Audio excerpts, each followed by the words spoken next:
Assalamualaikum warahmatullahi wabarakatuh. Salam sejahtera buat kita semua, sahabat-sahabatku sekalian. Hari ini kita akan bahas pendidikan Pancasila dan kewarganegaraan. Dan khususnya kita akan bahas pendidikan Pancasila dengan tema Sejarah Perjuangan Bangsa bagian yang pertama. Sahabat-sahabatku, sebelumnya perkenalkan, saya Aristiono Nugroho, Lektor Kepala atau Asosiat Profesor di Sekolah Tinggi Pertahanan Nasional, dan saya senang sekali jika bisa berbagi, terutama berbagi tentang hal-hal yang terkait dengan nilai-nilai Pancasila. Semoga hal-hal yang kita diskusikan hari ini bermanfaat buat kita semua, sehingga kita kemudian bersungguh-sungguh mendukung penerapan nilai-nilai Pancasila dalam kehidupan berbangsa, bermasyarakat, dan bernegara dalam kehidupan kita sehari-hari. Sekarang kita sedang berbicara tentang pendidikan Pancasila, sejarah perjuangan bangsa, bagian yang pertama. Sahabat-sahabat sekalian, kalau kita bicara tentang Pancasila dan sejarah perjuangan bangsa, sesungguhnya itu bisa menginspirasi kita, inspiring minds. Generasi milenial adalah generasi yang siap finansial, misalnya seperti itu. Dan ketika kita bicara tentang sejarah perjuangan bangsa, kita mengerti bahwa perjuangan itu butuh perencanaan, butuh tindakan, butuh evaluasi, butuh perbaikan, butuh tindakan baru. Oleh sebab itu, kalau kita ingin menyiapkan generasi milenial yang siap finansial, tentu kita harus susun, atau generasi milenial harus menyusun sendiri perencanaan, tindakan, evaluasi, perbaikan, dan tindakan baru.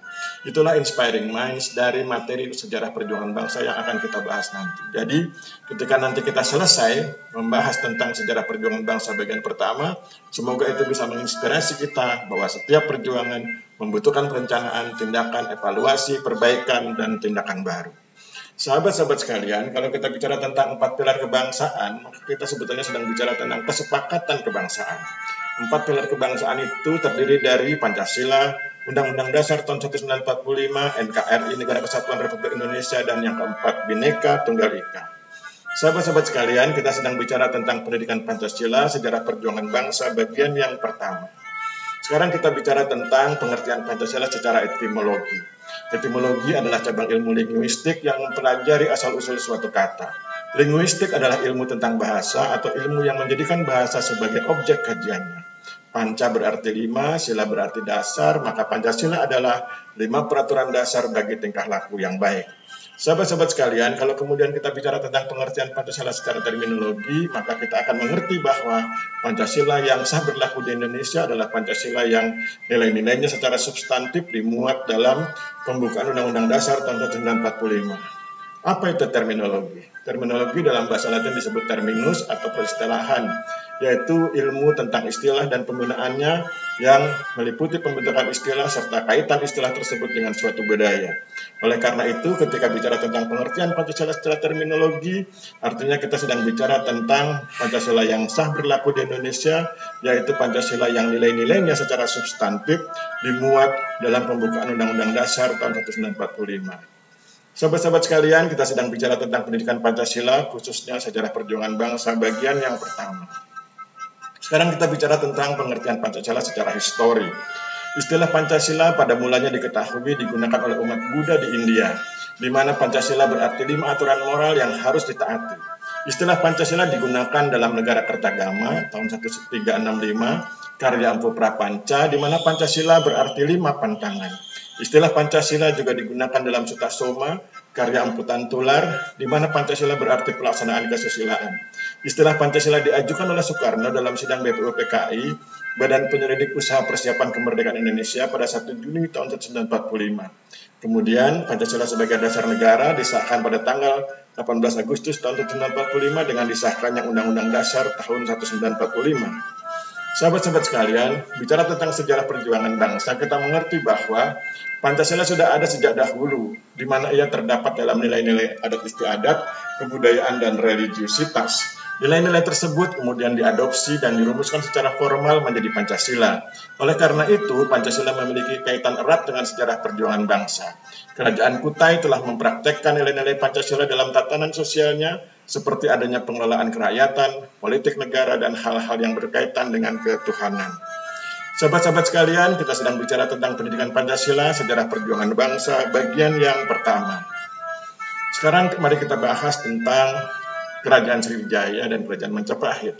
Kerajaan Sriwijaya dan Kerajaan Majapahit telah menerapkan nilai-nilai Pancasila seperti adanya upaya menjadikan agama sebagai pengikat kesatuan masyarakat. Sejarah perjuangan bangsa Indonesia sesungguhnya merupakan sejarah mempertahankan nilai-nilai Pancasila, dan sejarah ini pula lah yang selanjutnya menginspirasi warga negara Indonesia untuk mempertahankan nilai-nilai Pancasila. Sahabat-sahabat sekalian, ini ada daftar kerajaan besar di Indonesia. Mari kita lihat. Ada Kutai 350, Tarumanegara 358 669, Kalingga 550 650. Itu angka tahun ya.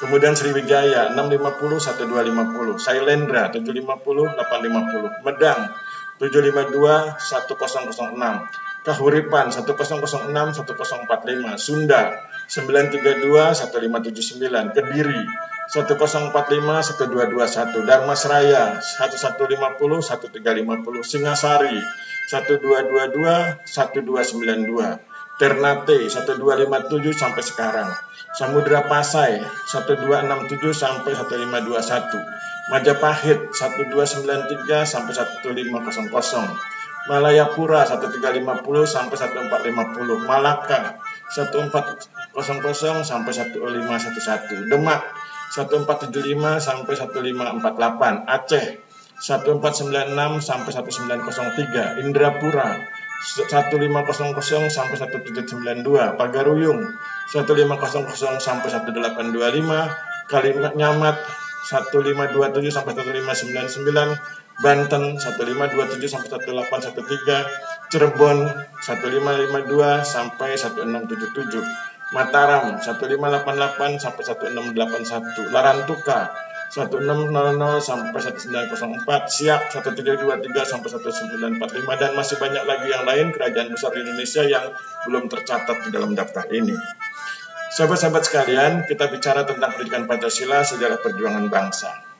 Sekarang mari kita lihat tentang apa makna dari sejarah perjuangan bangsa. Tadi di awal pertemuan sudah kita bahas bahwa kalau bicara tentang sejarah perjuangan bangsa, pada akhirnya kita mengerti bahwa sejarah perjuangan bangsa itu memberi inspirasi, inspiring minds, yaitu bahwa perjuangan itu harus direncanakan, harus ada tindakannya, harus dievaluasi, kemudian diperbaiki, dan baru kemudian muncul tindakan baru. Itulah makna dari sebuah perjuangan, dan itulah inspiring mind yang menginspirasi pemikiran kita. Sekarang mari kita kaitkan tentang etos perjuangan tersebut dalam konteks kekinian dengan melihat hal-hal yang terkait dengan generasi milenial. Ada 3 poin yang menunjukkan bahwa generasi milenial tertarik untuk mempertahankan talentnya atau minatnya. Kemudian slide ini diberi judul kunci untuk menarik dan mempertahankan talent dari generasi milenial. Ada 3 poin. Pertama, membangun budaya kerjasama. Generasi milenial itu suka dengan budaya kerjasama. Kedua, membangun tempat kerja yang modern. Generasi milenial itu suka tempat yang modern. Dan yang ketiga, membangun visi, misi, dan value perusahaan yang kuat. Generasi milenial suka bekerja pada suatu tempat atau suatu usaha atau suatu bisnis atau suatu instansi atau suatu perusahaan yang memiliki visi, misi, dan value yang kuat. Itulah yang harus diperhatikan agar generasi milenial siap berkontribusi dalam membangun bangsa dan negara, yaitu menyiapkan mereka atau memfasilitasi mereka untuk bisa mewujudkan keinginannya membangun budaya kerjasama, kemudian membangun tempat kerja yang modern, dan membangun visi, misi, dan value perusahaan atau instansi yang kuat. Sekarang mari kita lihat detailnya. Hasil survei menunjukkan bahwa generasi milenial lebih menyukai bertemu langsung dengan atasan untuk rapat. 65% generasi milenial lebih menyukai bertemu langsung dengan atasan untuk rapat. 51% generasi milenial lebih menyukai untuk koordinasi langsung dengan rekan kerja pada waktu mengerjakan proyek. 49% generasi milenial tidak mau bekerja dari rumah. Kemudian ada juga hasil survei yang mengatakan bahwa generasi milenial mengatakan bahwa teknologi yang terbaru adalah faktor terpenting bagi mereka untuk memilih perusahaan. Ada 93%. Kemudian ada juga 81% atau itu yang terjadi 81% ya, yang 81% menyatakan bahwa generasi milenial mengatakan bahwa teknologi yang terbaru adalah faktor terpenting bagi mereka untuk memilih perusahaan. Kemudian atau memilih instansi. Kemudian ada 93% generasi milenial yang menyatakan bahwa mereka sangat mempedulikan keamanan ketika sedang bekerja, berkomunikasi, dan membagi informasi yang sifatnya sensitif dalam pekerjaan. Kemudian ada juga yang menyatakan bahwa 88% generasi milenial tertarik dengan perusahaan karena visi dan misi yang ada dalam perusahaan atau instansi tersebut. Kemudian 80% menyatakan generasi milenial setuju untuk membuat jalur karir mereka sendiri. Inilah hasil penelitian yang dilakukan oleh www.sinergitalentautama.com. Saya ulangi, hasil survei dari www.sinergitalentautama.com.